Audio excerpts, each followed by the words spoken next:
जय हिंद साथियों, स्वागत है आपका self study classes Vishwamit Jain YouTube channel में। तो साथियों स्टार्ट हो चुका है आज का सेशन। सभी साथी आ जाएं और एक बार जल्दी से वीडियो को लाइक कर दें। सेल्फ स्टडी क्लासेस का ये जो आपका ऐप है दोस्तों, इसको आप लोग डाउनलोड कर लें। आप किसी भी एग्जाम की तैयारी कर रहे हैं, आरपीएससी सेकंड ग्रेड एग्जाम की तैयारी कर रहे हैं, टीजीटी पीजीटी की तैयारी कर रहे हैं, एलटी ग्रेड की तैयारी कर रहे हैं, मास्टर कैडर या फिर दोस्तों आप हिंदी साहित्य से संबंधित किसी भी एग्जाम की तैयारी कर रहे हैं, आप सेल्फ स्टडी क्लासेस का ऐप डाउनलोड कर लें। बढ़िया सा अभी ऑफर चल रहा है हिंदी साहित्य के संपूर्ण कोर्स में पढ़ने के लिए। 1200 में 12 महीने के लिए 10 तारीख तक है।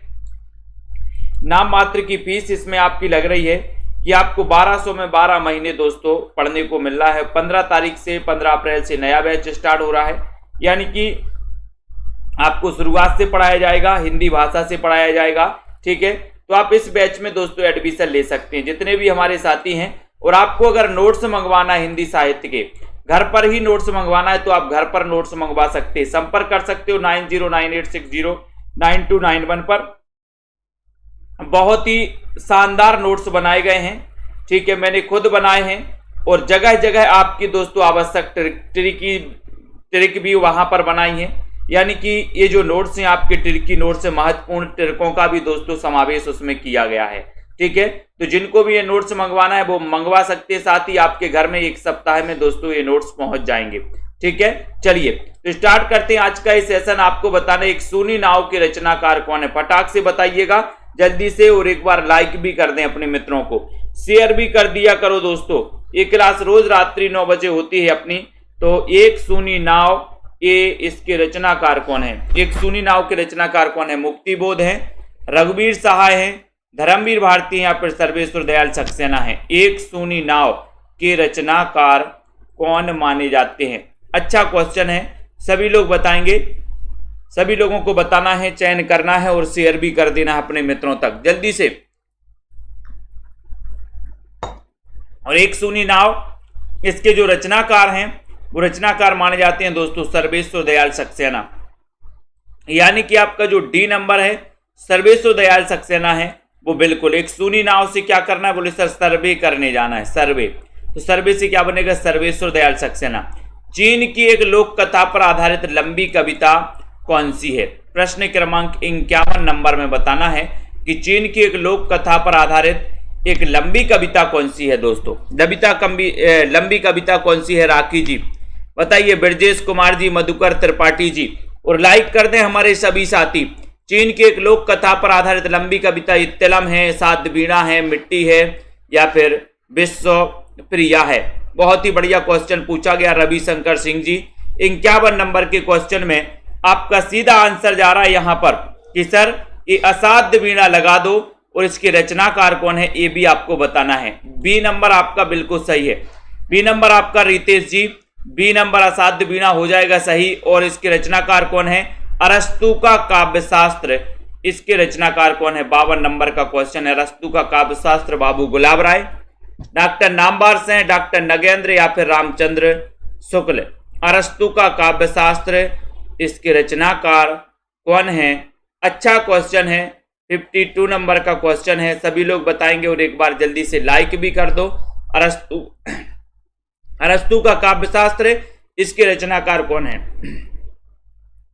52 नंबर के क्वेश्चन में और एक क्वेश्चन पूछा जाता है, बताएं अरस्तु का काव्यशास्त्र। राइट आंसर चला जाएगा कि सर डॉक्टर नगेंद्र लगा दो, यानी सी नंबर लगा दो। बिल्कुल सही बताया है नीतू गुप्ता जी, सी नंबर आपका राइट आंसर हो जाएगा डॉक्टर नगेंद्र। कविता के नए प्रतिमान, इसके लेखक कौन है? कविता के नए प्रतिमान, इसके लेखक कौन है? 53 नंबर का क्वेश्चन है। सभी लोग बताएंगे। जिन भी साथियों को 10,000 प्रश्नों की प्रैक्टिस सीरीज में भाग लेना है, प्रैक्टिस सीरीज लगानी है, 599 में 10,000 क्वेश्चन की प्रैक्टिस टेस्ट सीरीज आप लगा सकते हैं दोस्तों सेल्फ स्टडी क्लासेस में आकर के। कविता के नए प्रतिमान, इसके लेखक कौन है? डॉक्टर नगेंद्र है, नामवार से हैं, डॉक्टर देवराज हैं या फिर रामविलास शर्मा हैं। और सभी लोगों ने पढ़ा है कि सर कविता किसी का नाम है, कविता किसी का नाम है, तो नाम से क्या बनेगा? नाम से बनेगा नामवार से हैं। यानी कि आपका जो उत्तर है बी नंबर आपका राइट आंसर हो। कविता किसी का नाम है तो कविता के नए प्रतिमान नामवार से की दोस्तों ये रचना है। ठीक है, खालिक बारी ये किसकी रचना है? 54 नंबर का क्वेश्चन है, सभी लोग बहुत ही बढ़िया तरीके से बचाएंगे। खालिक बारी के रचनाकार कौन है? खालिक खलक हैं, रहीम है, अमीर खुसरो हैं या फिर अकबर हैं? खालिक बारी पूछा जाता है, कई बार पूछा गया है। वीना जी बताइए, सुनीता जी, गीता जी, राइट आंसर क्या है 54 नंबर के क्वेश्चन में? और खालिक बारी ये किसकी रचना ये आपसे पूछा गया है, तब आपका राइट आंसर हो जाता है अमीर खुसरो। अमीर खुसरो यानी कि आपका जो सी नंबर है, सी नंबर ये बिल्कुल सही हो जाता है। खालिक बारी अमीर खुसरो की रचना है, सी नंबर आपका राइट आंसर है। वर्ण रत्नाकर की रचनाकार कौन है? वर्ण रत्नाकर, इसकी रचनाकार कौन है? 55 नंबर का क्वेश्चन। ज्योतिष ठाकुर है, नरपति नाल है, रोड़ा कवि हैं या फिर दामोदर पंडित हैं? वर्ण रत्नाकर के रचनाकार कौन माने जाते हैं? अच्छा क्वेश्चन है। रचना लोधी जी, मधुकर त्रिपाठी जी, कबीर सिंह जी। वर्ण रत्नाकर ये बताना है इसके रचनाकार कौन है। लाइक कर देना है, सेल्फ स्टडी क्लासेस का ऐप डाउनलोड कर लेना है। जिन भी साथियों को दोस्तों नोट्स मंगवाना, हिंदी साहित्य के ट्रिकी नोट्स, वो अपने घर पर मंगवा सकते हैं। कई पुस्तकों का संकलन और बहुत ही बढ़िया व्यवस्थित तरीके से नोट्स बनाए गए हैं आप लोगों के लिए। वर्ण रत्नाकर इसके रचनाकार कौन है? तो बोले सर वर्ण हमें ज्योति में पढ़ना है। वर्ण काय में पढ़ोगे, अंधेरे में कि ज्योति में? बोले सर हम ज्योति में पढ़ेंगे। तो ये ज्योतिष ठाकुर यानी कि ये नंबर आपका बिल्कुल सही है। जयशंकर प्रसाद के किस काव्य ग्रंथ को कामायनी की श्रद्धा का पूर्व संस्करण कहा गया? पूर्व संस्करण कहा गया। और कामायनी के बारे में तो अपन पढ़ते हैं कि सर ये जो कामायनी है ये जयशंकर प्रसाद की अंतिम काव्य रचना है। ठीक है, 1935 इसका रचना काल है, किसका? कामायनी का। ठीक है, इसमें कितने सर्ग हैं? इसमें 15 सर्ग हैं कामायनी में। ठीक है, ये भी आपको पता है। कामायनी महाकाव्य है, ये भी पता है। तो प्रसाद के किस काव्य ग्रंथ को कामायनी की श्रद्धा का पूर्व संस्करण कहा जाता है? ये 56 नंबर का क्वेश्चन आपसे पूछा गया और वो कहा जाता है दोस्तों उर्वशी। और उर्वशी का रचना काल क्या है? तो 1909। एक उर्वशी दिनकर की रचना है, लेकिन जो उर्वशी ये 1909 की रचना है ये जयशंकर प्रसाद की रचना है और ये गद्य पद्य मिश्रित रचना मानी जाती है। कौन सी? उर्वशी। ठीक है, किसकी? प्रसाद की 1909 की रचना। तो बी नंबर आपका बिल्कुल सही है। बादल राग के रचनाकार कौन माने जाते हैं? बादल राग, बहुत ही अच्छा क्वेश्चन पूछा गया 57 नंबर में। बताइए हितेंद्र जी, राइट आंसर क्या हो जाएगा? अनीता, नीतू जी, प्रेमांशु, सुनीता जी। बादल राग के रचनाकार कौन माने जाते हैं?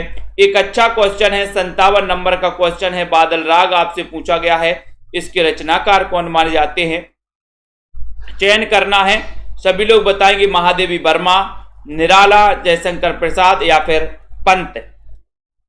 तो सभी को पता है 57 नंबर का क्वेश्चन पूछा गया और आपका उत्तर यहां पर जा रहा है कि सर बादल राग। बादल का राग ही कैसा है? निराला है। बादल का राग आपने सुना होगा, जब बादल गरजते हैं तो वो बादल का राग कहलाता है। तो बादल का राग कैसा होता है? बोले सर बड़ा निराला होता है। निराला होता ना बादल का राग। कान बंद करने पड़ते हैं आपको। अपमान में कौन सा उपसर्ग है? अपमान में कौन सा उपसर्ग है? सेल्फ स्टडी क्लासेस का ऐप डाउनलोड कर लें हमारे सभी साथी। 15 तारीख से हिंदी साहित्य का न्यू बैच स्टार्ट हो रहा है, जिसमें आपको शुरुआत से पढ़ाया जाएगा दोस्तों। शुरुआत से यानी कि हिंदी भाषा से आपको पढ़ाया जाएगा। हिंदी की बोलियां, उपभाषाएं, इसके बारे में पढ़ाया जाएगा, एक एक बोली के बारे में। अपमान शब्द में कौन सा उपसर्ग है ये पूछा गया 58 नंबर में और आपका राइट आंसर हो जाएगा कि सर अप लगा दो, ए नंबर लगा दो। अपमान में अप शब्द जो है उपसर्ग है, ये नंबर आपका करेक्ट आंसर है। उच्चारण शब्द में उपसर्ग कौन सा है? 59 नंबर का क्वेश्चन। उच्चारण शब्द में कौन सा उपसर्ग है? उ, उच्च, उत या फिर उच्च? बताओ, उपसर्ग पूछा गया 59 का क्वेश्चन। सभी लोग बताएंगे, शेयर भी कर दो हमारे सभी साथी। रोज 9 बजे ये क्लास होती है दोस्तों, रात्रि 9 बजे।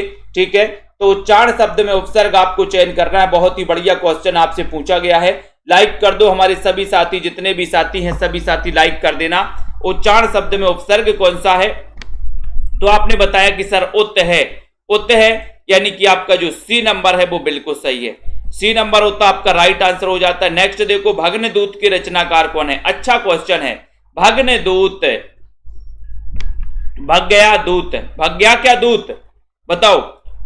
सीताराम जी, दिलसेद जी, बीना जी, कमलाकांत जी, सभी लोग बताएंगे। रितेश जी, भग्नदूत के रचनाकार कौन है? अच्छा क्वेश्चन है, बहुत ही बढ़िया क्वेश्चन आपसे पूछा गया है। 60 नंबर के क्वेश्चन में आपका सीधा आंसर कहां जा रहा है? और उत्तर चला गया कि सर दारसू शर्मा जी बिल्कुल सही बताया कि डी नंबर लगा दो। भग्नदूत यानी कि जयशंकर प्रसाद, जयशंकर प्रसाद, डी नंबर आपका बिल्कुल सही हो जाएगा, डी नंबर राइट आंसर हो जाएगा। सेवाग्राम की डायरी, इसके लेखक कौन है? सेवाग्राम की डायरी 61 नंबर का क्वेश्चन, इसके लेखक कौन है? दिनकर हैं, वियोगी हरि हैं, निर्मल वर्मा है या फिर श्री राम शर्मा है? सेवाग्राम की डायरी 61 नंबर का क्वेश्चन है, 61 में आपको बताना है, बताओ और शेयर भी कर दो जल्दी से। सेवाग्राम की डायरी के लेखक कौन है? जल्दी से बताइए, बताइए पीहू जी, फटाफट से बताइए। हिंदी साहित्य तो सेम ही रहता है सब में। हिंदी साहित्य जिनको पढ़ना है वो दोस्तों एडमिशन ले सकते हैं। 10 तारीख तक आपको 1200 में 12 महीने हिंदी पढ़ाया जाएगा। 1200 में 12 महीने, देखो ये 1200 में 12 महीने आपके बच्चे की भी फीस नहीं होगी, ठीक है। आपको 12,000 लगते हैं 12 महीने के, 12,000, ठीक है। तो याद रख लेना 12,000 तो क्या है, लाखों रुपए लगते हैं आपको महीने पे, सालों पे। तो सेवाग्राम की डायरी आपसे पूछा है तो ये श्री राम शर्मा यानी कि डी नंबर आपका सही हो जाएगा, डी नंबर, ठीक है। कयामत का वर्णन जायसी की किस रचना में हुआ है? बताओ। जायसी की 62 नंबर का क्वेश्चन है, कयामत का वर्णन जायसी की किस रचना में हुआ है? आखिरी कलाम में, अकरावट में, पद्मावत में या फिर इनमें से कोई नहीं। कयामत का वर्णन जायसी की किस रचना में हुआ है? ये 62 नंबर का क्वेश्चन आपसे पूछा गया है। तो जल्दी से एक बार बताइए और सेल्फ स्टडी क्लासेस का ऐप डाउनलोड कर लीजिए सभी साथी, ठीक है। तो यहां पर 62 नंबर का क्वेश्चन है और बढ़िया सा क्वेश्चन आपसे पूछा गया। तो यहां पर उत्तर आपका जा रहा है 62 नंबर में कि सर इनकी कयामत का वर्णन जिस रचना में है वो है कौन सी? आखिरी कलाम। कौन सी है? आखिरी कलाम, यानी ए नंबर। जायसी की किस रचना में कयामत का वर्णन है? तो वो रचना है आखिरी कलाम यानी ए नंबर सही है। महेश का सही संधि विच्छेद क्या होगा? बहुत बढ़िया क्वेश्चन पूछा गया। 63 नंबर में बताइए। 63 नंबर का क्वेश्चन है, सेवाग्राम की डायरी श्री राम शर्मा की है भैया, सेवाग्राम की डायरी। इसमें क्या देखिए, कौन बोल रहा है? दोबारा देखिए कार्तिक जी, 60 नंबर में क्या दिक्कत है? 60 नंबर में, 60 में भग्नदूत, भग्नदूत के रचनाकार कौन है? अज्ञे तो है भग्नदूत के, इसमें क्या दिक्कत है? सेवाग्राम की डायरी श्री राम शर्मा है, ठीक है। कयामत का वर्णन कयामत का आखिरी कलाम में होता है। महेश में कौन सी संधि है? 63 नंबर का क्वेश्चन है, 63 में। तो महाधन क्या हो जाएगा? ईश, यानी कि आपका जो बी नंबर है वो बी नंबर बिल्कुल सही हो जाएगा। महेश, महेश हो जाएगा, ठीक है। महाधन, ईश, बी नंबर सही है, बहुत बढ़िया।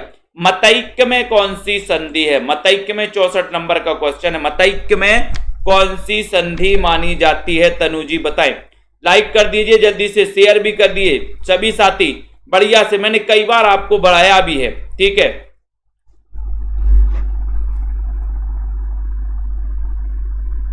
जयशंकर प्रसाद ने डी नंबर ही, पीहू डी नंबर है, अज्ञे जी की रचना है, ठीक है। अच्छा मैंने जयशंकर बोला था, कोई बात नहीं। अज्ञे माने जाते हैं भग्नदूत, भग्गया दूत क्या? अज्ञे, ठीक है। मतैक्य में कौन सी संधि है? ये आपसे पूछा गया। मतैक्य में, मतैक्य में आपको बताना है डी 64 नंबर में कौन सी संधि मतैक्य में। तो आपका उत्तर हो जाएगा कि सर जो मतैक्य है इसमें जो संधि हो जाएगी 64 नंबर में वो हो जाएगी कौन सी संधि? वृद्धि, वृद्धि हो जाएगी। डी नंबर आपका बिल्कुल सही हो जाएगा, ठीक है, बहुत बढ़िया। D number right answer. लोग रामायण पढ़ते हैं में कौन सी क्रिया है? लोग रामायण पढ़ते हैं इसमें कौन सी क्रिया है? सकर्मक क्रिया है, अकर्मक क्रिया है, प्रेरणार्थक क्रिया है या फिर इनमें से कोई नहीं? बताएं कुरैशी जी, जल्दी से बताइए। प्रेम जी, विजय जी, कविता जी, कमलाकांत जी बताएं। बिंदुलता जी 65 नंबर का क्वेश्चन है, सभी लोग बताएंगे। बिल्कुल ठीक है, कोई बात नहीं है, डी नंबर ही है, उसमें भग्नदूत है, कोई बात नहीं, निकल जाता कभी कभी मुंह से भग्नदूत, ठीक है। भग्गया का दूत मैंने आपको कई बार याद भी करवाया, बोले अज्ञे, भग गया क्या दूत, बोले अज्ञे, पता नहीं, अज्ञे जी की है भग्नदूत। ठीक है, लोग रामायण पढ़ते हैं में कौन सी क्रिया है, कौन सी क्रिया है, लोग रामायण पढ़ते हैं, क्या पढ़ते हैं, रामायण पढ़ते हैं, तो कौन सी हो जाएगी, बोले सर सकर्मक क्रिया हो जाएगी। ए नंबर आपका सही है। ठीक है, ए नंबर। नेक्स्ट है, जिस समास का पहला पद अव्यय हो तथा दोस्तों पद प्रधान हो, प्रथम पद, उसे कौन सा समास कहेंगे। सबसे पहला तो यही है कि पहला पद अगर अव्यय हो तो कौन सा समास होगा, बताओ। आशा जी, हिना सिद्दीकी जी, कार्तिक जी बताइए। 66 नंबर का क्वेश्चन है, बहुत ही बढ़िया क्वेश्चन आपसे पूछा गया 66 नंबर में। अगर प्रथम पद अव्यय या उपसर्ग हो तो उसे क्या कहेंगे, वो कौन सा समास होगा, ये आपको चयन करना है। और जल्दी से शेयर भी कर दो हमारे सभी साथी। ये बी नंबर यानी अव्यय भाव समास हो जाएगा। बी नंबर आपका राइट आंसर हो जाएगा, अव्यय भाव समास।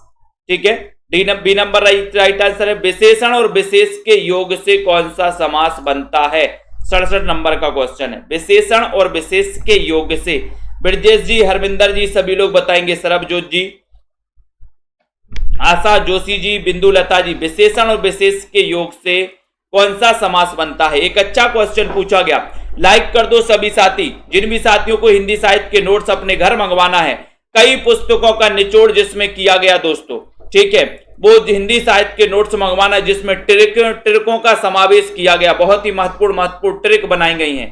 ठीक है, ऐसे नोट्स अगर आपको मंगवाना है तो आप संपर्क कर सकते हैं, एक सप्ताह में आपके घर नोट्स पहुंच जाएंगे। विशेषण और विशेष के योग से कौन सा समास बनता है, उत्तर चला जाता है सी नंबर यानी कि कर्मधारय समास। ठीक है, त्रिशूल किसका उपनाम है, 68 नंबर का क्वेश्चन है। त्रिशूल किसका उपनाम है, नाथुराम शर्मा शंकर का, सियाराम शरण गुप्त का, गया प्रसाद शुक्ल सनेही का, या फिर राय देवी प्रसाद पूर्ण का। सभी लोग बताएं। रमा शर्मा जी बताएं क्या आंसर है। आशा जी, प्रमांशु जी, कमलाकांत जी, त्रिशूल किसका उपनाम है। अच्छा क्वेश्चन है और बहुत ही बढ़िया क्वेश्चन है। बिल्कुल सही कहा था अभी किसी ने, माया राम जी ने, कि सर एक गरीबों की कोचिंग है। बिल्कुल सही बात है ना। आप देख रहे होंगे बड़े बड़े संस्थानों में जाओगे, 10,000, 15,000, 12,000, 8,000, 10,000 से कम फीस आपको नहीं लगने वाली। हिंदी साहित्य पढ़ने की बात करना, कहीं भी चले जाना, और जो ट्रिक सेल्फ स्टडी क्लासेस में बताई जाती है वो दुनिया की कोई भी कोचिंग में आपको नहीं बताई जाती दोस्तों। आपको याद नहीं करवाया जाता, सिर्फ आपको लिखवा दिया जाता है कि आप लिखिए, जितना भी है लिखिए, कॉपी में भर दीजिए और पढ़ते रहिए, ऐसा किया जाता है। आप देख लेना, बहुत बहुत बड़ी बड़ी कोचिंग में जाकर के देख लेना, 10-10, 15-15 हजार लगा के भी आ जाना। ठीक है, तो त्रिशूल किसका उपनाम है, 68 नंबर का क्वेश्चन आपसे पूछा गया है। और 68 में आपका उत्तर है बुक्की सर, त्रिशूल तो गया। त्रिशूल तो गया, तो गया से क्या बनेगा, गया प्रसाद शुक्ल सनेही। त्रिशूल तो गया, गया से गया प्रसाद शुक्ल सनेही हो जाएंगे, यानी कि सी नंबर आपका सही है। कविता कामनी कांत, भारतेंदु प्रज्ञेंदु, साहित्य सुधाकर। साहित्य सुधाकर दोस्तों उपाधियों से सम्मानित कवि कौन है, सम्मानित कवि कौन है, ये आपको बताना है। गया प्रसाद शुक्ल सनेही, नाथुराम शर्मा शंकर, ये बताना है अयोध्या सिंह उपाध्याय हरिऔध, या फिर सुमित्रा नंदन पंत। सभी लोग बताएंगे। कविता कामनी कांत, भारतेंदु प्रज्ञेंदु, साहित्य सुधाकर, इस उपाधि से किसको विभूषित किया गया। 69 नंबर का क्वेश्चन है, सभी लोग बताएंगे। राइट आंसर बताना है दीपिका जी, बताएं। अच्छा क्वेश्चन है, 69 नंबर का क्वेश्चन पूछा गया है और आपका उत्तर हो जाएगा कि कविता कामनी कांत, भारतेंदु प्रज्ञेंदु। अब यहां एक गड़बड़ हो जाता है, कई लोग यहां भारतेंदु आता है तो भारतेंदु लगा देते हैं, लेकिन याद रख लेना कविता कामनी कांत नाथुराम शर्मा शंकर, भारतेंदु प्रज्ञेंदु नाथुराम शर्मा शंकर, साहित्य सुधाकर नाथुराम शर्मा शंकर। बी नंबर सही हो जाएगा। बीसलदेव रासो के रचनाकार कौन है, ये रचना पूछी जाती है। ये रचना दोस्तों आपको पता है रामचंद्र शुक्ल ने जिन 12 प्रमाणिक रचनाओं के आधार पर आदि काल को वीर गाथा काल दिया था। ठीक है, वीर गाथा काल नाम दिया था, और उन्होंने दोस्तों उन जो 12 प्रमाणिक रचनाएं मानी थी, उन 12 प्रमाणिक रचनाओं में बीसलदेव रासो को भी स्थान दिया था। लेकिन बीसलदेव रासो को जो रचना है दोस्तों, वीर गाथात्मक रचना न मानकर इसे श्रृंगारिक रचना माना जाता है, श्रृंगार परक रचना माना जाता है आलोक हिंदी जी। ठीक है, और इस श्रृंगार परक जो रचना है वो किसकी है, बीसल 20 बोले सर नरपति, नरपति 20 नहीं होते बोले सर, 20 नहीं होते नरपति, तो 20 से बीसल देव रासो नरपति नाल की रचना है, श्रृंगार परक रचना है, अजमेर के शासक से संबंधित। एक क्वेश्चन आता है कि अजमेर के शासक से संबंधित रचना कौन सी है, तो ये बीसल देव रासो है जो कि नरपति नाल की है। ये नंबर आपका बिल्कुल सही है। नेक्स्ट देखते हैं, बहुत बढ़िया, भक्ति को धर्म का रसात्मक रूप किसने कहा है? अच्छा क्वेश्चन पूछा गया यहाँ पर। 71 नंबर का क्वेश्चन है। रश्मि पाठक जी बताइए, आनंद जी, आशा जी, सभी लोग बताएंगे। सेल्फ स्टडी क्लासेस ऐप में बढ़िया तरीका है, अभी अच्छा मौका है एडमिशन लेने का। आपको 1200 में 12 महीने पढ़ाया जाएगा दोस्तों, 1200 में 12 महीने, ठीक है।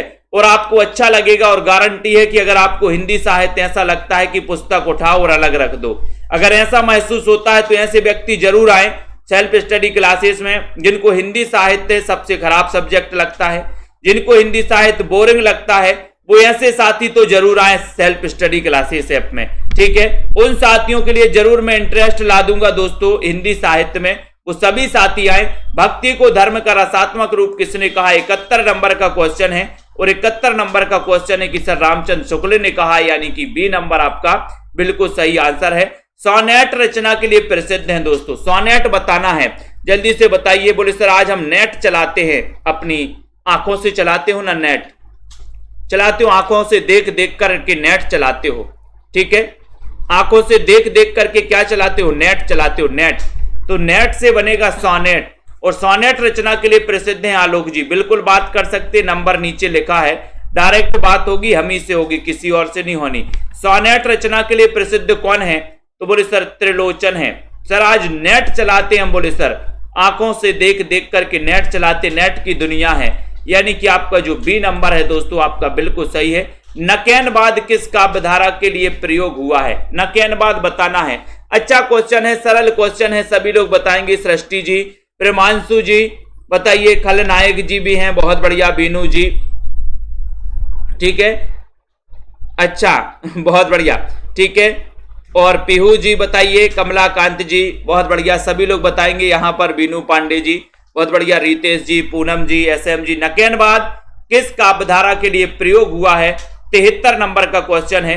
और ये प्रयोगवादी के लिए, प्रयोगवादी काव्यधारा के लिए दोस्तों एक नकैनवाद, वैसे इसका पर्याय प्रपद्यवाद माना जाता है, लेकिन नकैनवाद प्रयोगवाद के दोस्तों समकक्ष एक धारा चली थी, कौन सी?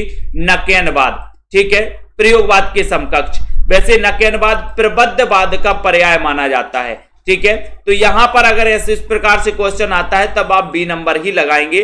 चंद्रगुप्त नाटक की नायिका कौन है? चंद्रगुप्त नाटक का रचना काल भी बताना है, जयशंकर प्रसाद का नाटक है चंद्रगुप्त, इसका रचना काल क्या है? चंद्रगुप्त नाटक की नायिका कौन है ये भी आपको बताना है, सभी लोग बताएंगे। और एक बार बिल्कुल रश्मि पाठक जी, सभी लोग बताएंगे और लाइक करना है, वेरी गुड, बहुत बढ़िया, सभी लोग बताओ यहां पर कि नकैनवाद इसका पर्यायवाची, ये चंद्रगुप्त जो नाटक है, ये नाटक आपको बताना है। चंद्रगुप्त नाटक की नायिका कौन है? नायिका कौन है, इसका रचना काल भी आपको बताना है, मैंने याद भी करवाए हैं आपके। तो चंद्रगुप्त नाटक है, प्रसाद का नाटक है, ठीक है, इसकी नायिका आपको बताना है। तो कॉर्नेलिया इसकी नायिका है, कई बार पूछा गया, तो ये आपका सी नंबर तो सही हो जाता। रचना काल बताइए, इसका रचना काल क्या है नाटक का? चंद्रगुप्त का हिंदी खड़ी बोली का प्रथम महाकाव्य माना जाता है दोस्तों। 75 नंबर का क्वेश्चन बिल्कुल आसान क्वेश्चन है, बताओ, सभी लोग बताएंगे। बिल्कुल भाभी शिक्षिका जी, बिल्कुल 1200 में 12 महीने के लिए है, बिल्कुल ठीक है, बिल्कुल बिल्कुल, है ना। बीनू पांडे जी बहुत बढ़िया, है ना, बहुत बढ़िया, धन्यवाद आपकी बिटिया को भी। हिंदी खड़ी बोली का प्रथम महाकाव्य माना जाता है, तो क्या माना जाता है, सभी लोग बताइए, बहुत बढ़िया। तो हिंदी खड़ी बोली का प्रथम महाकाव्य माना जाता है 75 नंबर के क्वेश्चन में, तो क्या माना जाता है? प्रिय प्रवास। इसका रचना काल भी बताइए प्रिय प्रवास का, ठीक है। ये अयोध्या से उपाध्याय हरिऔध का दोस्तों ये महाकाव्य है, 17 सर्गों का महाकाव्य है। अयोध्या से उपाध्याय हरिऔध का जन्म 1965 में हुआ था, ठीक है। कवि सम्राट की उपाधि से विभूषित किया गया था अयोध्या से उपाध्याय हरिऔध को, जिनकी एक रचना है दोस्तों, प्रथम रचना है कृष्ण शतक, प्रथम रचना इनकी कृष्ण शतक मानी जाती है। इनकी एक रचना रस कलश मानी जाती है दोस्तों, जो रस कलश दोस्तों आपको पता है नायिका भेद संबंधी रचना मानी जाती है, किसकी? अयोध्या से उपाध्याय हरिऔध की। और ये प्रिय प्रवास इसका रचना काल 1914 बताया है, जो बिल्कुल सही आंसर है। निराला कृत तुलसीदास हैं, क्या है बताओ? तुलसीदास है तो क्या है, ये बताना है। कुरैशी जी बताइए, निराला कृत तुलसीदास आपको बताना है। मुक्तक काव्य है, गीति काव्य है, खंड काव्य है या फिर चंपू काव्य है। तुलसीदास एक रचना है निराला जी की, जो कि आप सभी को पता है। मुक्तिबोध एक रचना है दोस्तों ज्ञानेंद्र कुमार की, ठीक है। अब तुलसीदास एक इसकी रचना है और इसका काव्य रूप आपसे पूछा गया है। देखते हैं कौन कौन यहां पर सफल हो जाता है। और आपको यहां पर बताना भी है कि सर जो निराला की एक रचना है तुलसीदास, कई बार पूछी गई एक खंड काव्य है। सी नंबर करेक्ट आंसर है। गेहूं और गुलाब, उजली आग और कुटज निबंधों की रचयिता आपको देखना है, यहां पर क्रम से बताना है। गेहूं और गुलाब एक किसका है बताइए, उजली आग किसका है, कुटज किसका है, तो यहां पर आपको क्रम से लगाना है। बताओ, सभी लोग बताएंगे और सीधा सीधा आंसर है। और मैंने ट्रिक से भी आपको कई बार बताया है। पता है कौन कौन सही बता पा रहा है। ये प्रश्न क्रमांक अपना कौन सा है, प्रश्न क्रमांक 77 नंबर का क्वेश्चन है। सभी लोग बताएंगे कि सर गेहूं और गुलाब का क्या होता है, वृक्ष, वृक्ष होता है, तो यहां वृक्ष लगा दो। उजली आग कब दिखती है अपन को, बोले सर दिन में, रात में दिखती क्या, नहीं दिखती, तो दिन में से दिनकर लगा दो। कुटज कितने बार कुटे आप, बोले सर एक दो बार नहीं, हजारों बार कुटे, तो हजारी प्रसाद द्विवेदी। सीधा सीधा तो है, यहां पर रचना स्वयं बोल रही है कि हमारी ट्रिक बना लो ऐसी। गेहूं और गुलाब का वृक्ष होता है तो राम वृक्ष बेनीपुरी। उजलती है आग कब, दिन में, तो दिनकर। कुटज हजारों बार कुटे, तो हजारी प्रसाद द्विवेदी। ठीक है, तो इस प्रकार से आपका ये नंबर बिल्कुल सही हो जाएगा। नेक्स्ट देखो, यहां पर आता है उत्तर, छावर्ण किसके अंतर्गत आता है, छावर्ण किसके अंतर्गत आता है, मूल स्वर, घोष वर्ण, संयुक्त वर्ण या फिर तालव्य के अंतर्गत आता है। विकेश जी बताइए, विकास जी, कमलाकांत जी, सभी लोगों को बताना है। शेयर भी कर दिया करो, छोटे लाल यादव जी, सरोज जी, हेना जी, सिद्दीकी, छावर्ण ये किसके अंतर्गत आता है। अच्छा क्वेश्चन है, सभी लोग बताएंगे। लाइक कर दिया, बेल आइकन को भी दबा दिया करो ताकि इंफॉर्मेशन आपके समय से पहुंचे आप तक। तो यहां पर 78 नंबर का क्वेश्चन है और उत्तर चला जाता है कि जो छा है सर ये संयुक्त वर्ण है। अब आपको बताना है कि ये छा किसके संयोग से बनता है, किस किस के संयोग से बनता है, ये आपको बताना है। उसके बाद कवि शब्द का स्त्रीलिंग क्या होगा, 79 नंबर का क्वेश्चन है। कवि शब्द का स्त्रीलिंग क्या होगा, ये आपको चयन करना है। सभी लोग बताएंगे उत्तर क्या हो जाएगा, बताओ, सभी लोग बताएं। और जिन भी साथियों को नोट्स मंगवाना है, टिर्की नोट्स अपने घर पर मंगवाना है, वो घर पर मंगवा सकते हैं। जिन भी साथियों को दोस्तों ये आपके 1200 में 12 महीने में एडमिशन लेना है, self study classes app download कर लो, ठीक है। और ये टिर्की नोट्स आप अपने घर मंगवा सकते हैं 1 सप्ताह में। तो जल्दी से बताइए, यहां पर आपका प्रश्न आपसे पूछा गया है कि कवि शब्द का स्त्रीलिंग क्या होगा, कवित्री, कवयित्री, कवियत्री या फिर कवयित्री। तो बहुत सारे लोगों ने बता दिया, डी नंबर लगा दो सर, डी नंबर आपका बिल्कुल सही आंसर हो जाएगा। ठीक है, अगले क्वेश्चन की ओर जाते हैं। आकुंचन का विलोम क्या होगा, आकुंचन का विलोम क्या होगा, सभी लोग बताएं उत्तर क्या हो जाएगा। अच्छा, ऊपर हो जाता है प्रश्न ज्यादा, ठीक है, बीच में आ जाएगा। 80 नंबर का क्वेश्चन है, 80 में आपको चयन करना है आकुंचन का दोस्तों विलोम क्या होगा। देखते हैं कौन कौन बता रहा, संकुंचन, प्रसारण, विमोचन या फिर विशेष। इस प्रकार के विलोम आपसे पूछे जाते हैं जो कभी कभी माइंड में सेट नहीं होते हैं। 80 नंबर के क्वेश्चन में बहुत सारे लोग यहां पर गलत बताएंगे। कौन कौन गलत बता रहा है वो ही देख रहा हूं मैं। तो देखो, ज्योति जी और बता दो, और बताओ, बहुत बढ़िया, अनिल तिवारी जी और बता दो भैया। जिन्होंने नहीं पढ़ा ना वो तो 100% गलत ही बताएंगे, लेकिन यहां पर 60 और 50% का आंकड़ा देखो, ये नंबर लाइन से बता रहे हैं, बहुत बढ़िया। संकुंचन बता रहे हैं सब लोग, यही कह, इसलिए कहते प्रैक्टिस करिए। सोनू जी बिल्कुल सही बताया आपने, है ना। आपका उत्तर हो जाएगा आकुंचन का विलोम होता है दोस्तों प्रसारण। क्या होता है, प्रसारण होता है। देखो संकुंचन लगा रहे हैं कमलाकांत जी, मैं इसलिए तो बोलता हूं कि प्रैक्टिस करिए, प्रैक्टिस। तो यहां पर आपका बी नंबर प्रसारण सही होगा। जिन्होंने नहीं पढ़ा ना वो गलत करेंगे 101%। ऐसे विलोम आते हैं आपके पेपर में, जो आप गलत करके ही आएंगे। आपको ये संकुंचन लग रहा है, 100% लग रहा है आपको कि यही है उत्तर, लेकिन आपका उत्तर ये है प्रसारण। आकुंचन का प्रसारण होता है, बी नंबर आपका सही हो जाता है। ठीक है, अगला क्वेश्चन देखो, शब्दानुशासन के लेखक कौन है? मैंने आपको बताया और ऐसे विलोम शब्द मैंने आपको पढ़ाए हैं, पूरे ऐसा ही विलोम शब्द पढ़ाए हैं। जरा विलोम शब्द में जाकर के देखिएगा, विलोम शब्द ऐसे ही विलोम शब्द पढ़ाए हैं जो आपको कहीं से नहीं लगते कि इसका विलोम ये होगा। आपको तो वो विलोम आते हैं कि राजा का रानी हो गया, बोले सर, है ना, ऐसे विलोम आ जाते हैं कभी कभी। तो यहां पर याद रखते ना, शब्दानुशासन के लेखक कौन है? ये अच्छा क्वेश्चन है, सभी लोग बताएंगे, बताएं शब्दानुशासन के लेखक कौन माने जाते हैं? और रामचंद्र शुक्ल, हेमचंद्र, या फिर स्वयंभू, या फिर सरहबाद। तो शब्दानुशासन इसके रचनाकार माने जाते हैं हेमचंद्र, यानी कि आपका जो बी नंबर है वो बिल्कुल सही है। गोरखबानी नामक पुस्तक के संपादक कौन है? गोरखबानी नामक पुस्तक के संपादक आपको बताना है। ये क्वेश्चन कई बार आ चुका है, बताइए सृष्टि ठाकुर जी, गोरखबानी नामक पुस्तक के संपादक कौन माने जाते हैं? 82 नंबर का क्वेश्चन है, बहुत ही बढ़िया क्वेश्चन है। डॉक्टर पीताम्बर दत्त बड़थवाल, रामचंद्र शुक्ल, रामकुमार वर्मा, या फिर गणपति चंद्र गुप्त। 82 का क्वेश्चन है और 82 नंबर के क्वेश्चन में आपका राइट आंसर हो जाएगा कि सर गोरखबानी यानी पीताम्बर दत्त बड़थवाल, गोरखबानी, यानी कि ये नंबर आपका बिल्कुल सही है। ये नंबर राइट। पुष्टि मार्ग का प्रवर्तन किसने किया है? पुष्टि मार्ग का प्रवर्तन बताना है आपको। चयन करिए सभी लोग। सही आंसर यहां पर क्या हो जा रहा है दोस्तों? सभी लोग बताएं पुष्टि मार्ग का प्रवर्तन किसने किया? हमारे जितने भी साथी हैं जिन्होंने अभी तक वीडियो को लाइक नहीं किया है, वो लाइक करके जल्दी से एक बार शेयर कर दो साथियों, मजा आ जाएगा। ठीक है, और इसी प्रकार से अगर आपको पढ़ना है, अध्ययन करना है, ट्रिक से पढ़ना है दोस्तों, और विस्तृत पढ़ना है, तो सेल्फ स्टडी क्लासेस का ऐप आज ही डाउनलोड कर लो और दोस्तों एडमिशन उसमें आप ले सकते हो। ठीक है, एडमिशन लेकर के अध्ययन करो।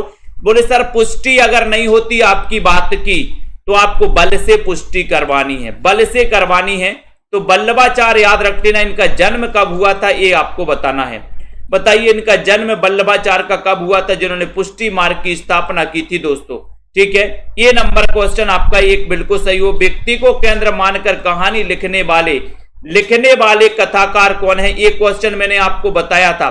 बताओ व्यक्ति को केंद्र मानकर कहानी लिखने वाले कथाकार कौन है? 84 नंबर का क्वेश्चन बताना है। सोनू जी, अनीता जी, सभी लोग बताएंगे। तनु जी, वीरेंद्र जी, कमलाकांत, बाल गोविंद जी।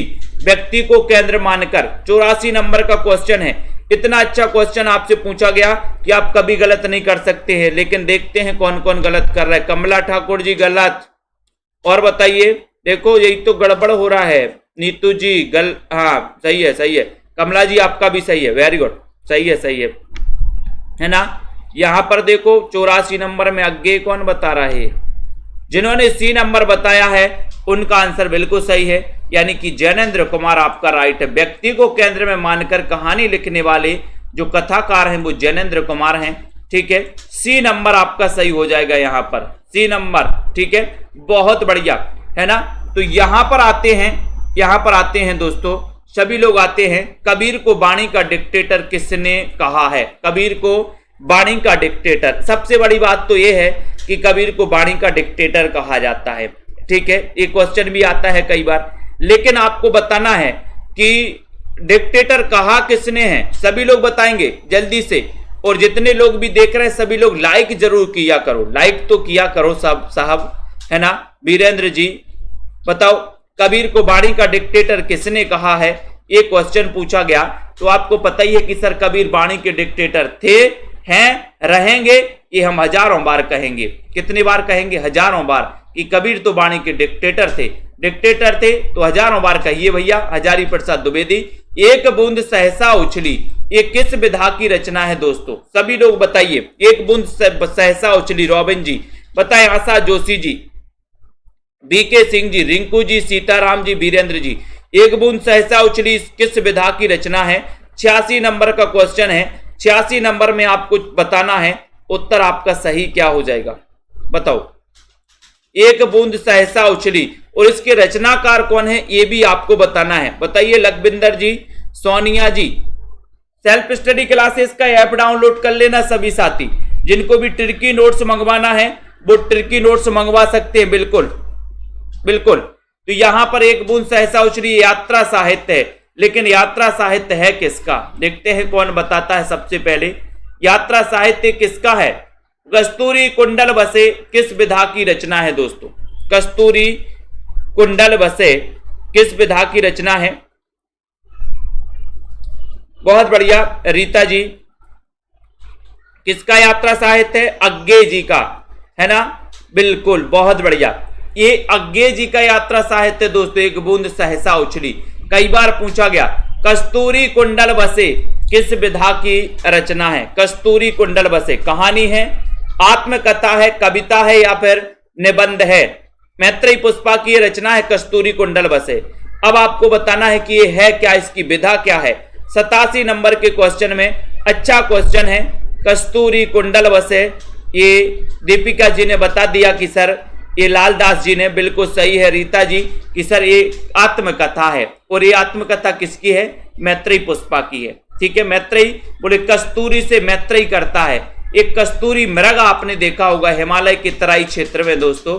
ठीक है, कस्तूरी से मित्रता, कस्तूरी से मित्रता, तो कस्तूरी कुंडल बसे, मित्रता से मैत्रेयी पुष्पा, और ये क्या है? आत्मकथा है। हिंदी का प्रथम दैनिक समाचार पत्र कौन सा है? अच्छा क्वेश्चन है, 88 नंबर का क्वेश्चन है, बिल्कुल बताइए। लाइक करना है। बंगाल गजट है, समाचार सुधा वर्षण है, उदंत मार्तंड या फिर बंगदूत माना जाता है? बताएं सृष्टि जी, आशा जी, मधु जी, दीपा जी, बताएं सही आंसर क्या हो जाएगा? हिंदी का प्रथम दैनिक समाचार पत्र। देखते हैं अभी भी कौन गलत बताता है। मैं तो गलत को देख रहा हूं यहां पर 88 नंबर के क्वेश्चन में। देखो अभी भी गलत बता दिया। किसने बता दिया बताओ जल्दी से। 88 नंबर में बी बता रहे हैं, बहुत बढ़िया। 88 में सी कौन बता रहा है? मंजू यादव जी गलत, रेखा त्रिपाठी जी सी बता रही। और बता दो, यहां पर देखो रेखा त्रिपाठी जी उदंत मार्तंड बता रहे हैं, बहुत बढ़िया। संगीता सिंह जी,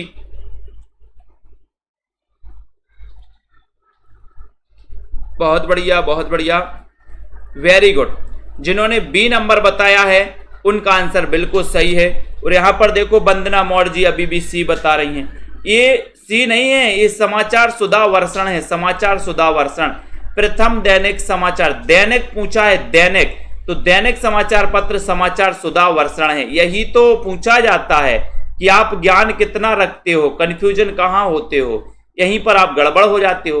हिंदी का अगर प्रथम पूछा जाता, दैनिक काट दिया जाता, तो प्रथम में आप उदंत मार्तंड लगाते, है ना। हिंदी का प्रथम साप्ताहिक पूछा जाता तो साप्ताहिक में आप उदंत, साप्ताहिक था उदंत मार्तंड, और दैनिक ये था समाचार सुधा वर्षण।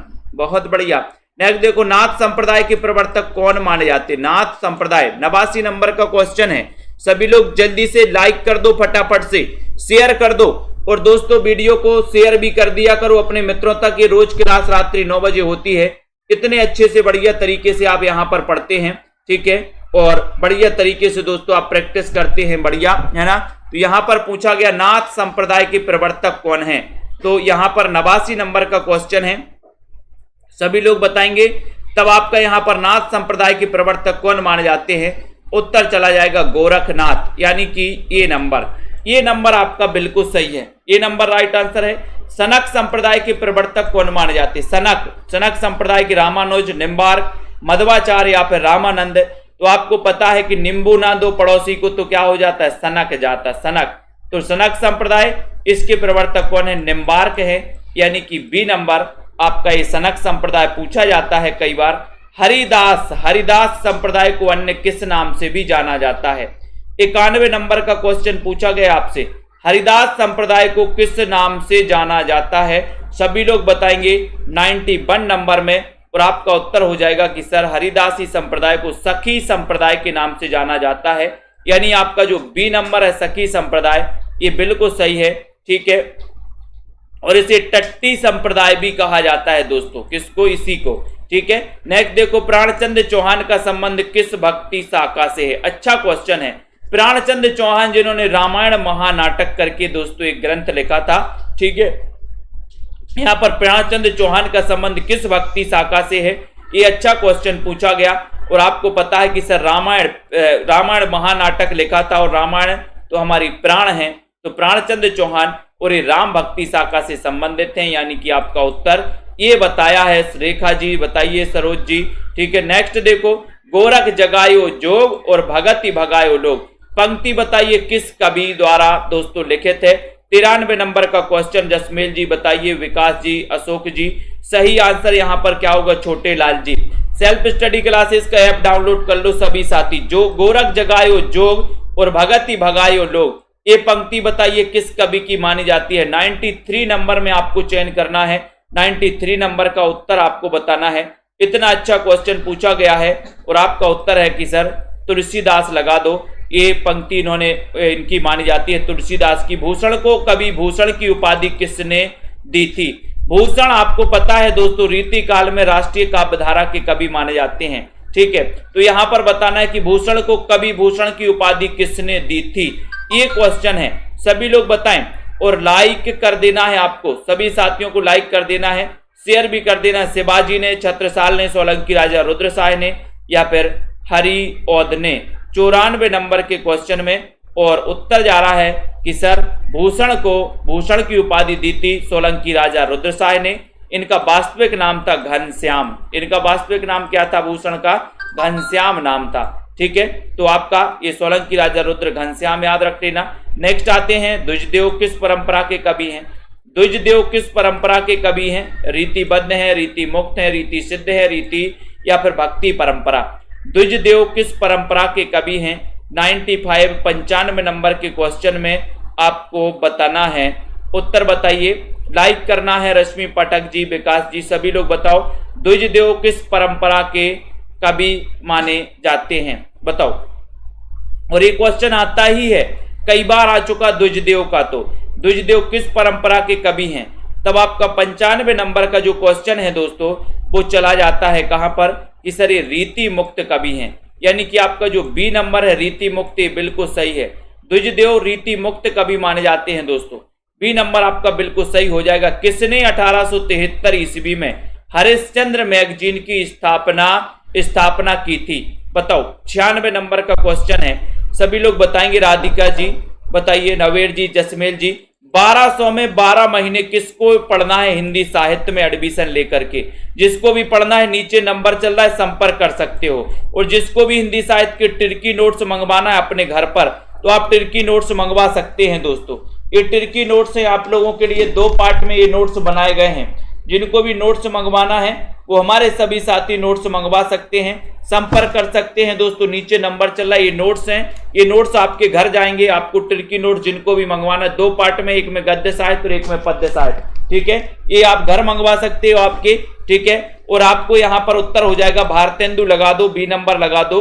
ठीक है, इतिवृत्तात्मकता किस युग की विशेषता है। 97 नंबर का क्वेश्चन है, इतिवृत्तात्मकता बताना है। राधिका जी बताइए, अनीता जी। सही आंसर आपको चयन करना। इतिवृत्तात्मकता किस युग की विशेषता है। भारतेंदु युग की, द्विवेदी युग की, छायावादी युग की या फिर शुक्ल युग की मानी जाती है 97 नंबर में। तो आपका उत्तर चला जाता है कि सर ये द्विवेदी युग की है, बी नंबर आपका सही है। ठीक है, बिल्कुल है ना, बढ़िया क्वेश्चन है, बहुत ही बढ़िया क्वेश्चन है दोस्तों। B number. आधुनिक काल की किस काव्यधारा में रहस्यवाद की प्रवृत्ति भावना पाई जाती है, बताओ। किस काव्यधारा में या किस युग में रहस्यवाद की भावना पाई जाती है दोस्तों। द्विवेदी युग में, छायावाद में, प्रगतिवाद या फिर प्रयोगवाद में रहस्यवाद की भावना किस युग में पाई जाती है, ये क्वेश्चन पूछा गया। और मैंने कई बार आपको बताया कि सर छायावाद में सबसे ज्यादा प्रभावित है रहस्यवाद। और छायावाद में भी रहस्यवाद से प्रभावित कौन है, महादेवी वर्मा, जिनका जन्म हुआ था 1907 में। जब महादेवी साथ में है तो चिंता काय की। ठीक है, बहुत बढ़िया। विलोम किस नाटक का पात्र है। 99 का क्वेश्चन है, विलोम किस नाटक का पात्र है। और मैंने आपको कई बार बताया है विलोम। बताइए, हिंदी विथ जी, नीरज जी बताएं, विलोम किस नाटक का पात्र है।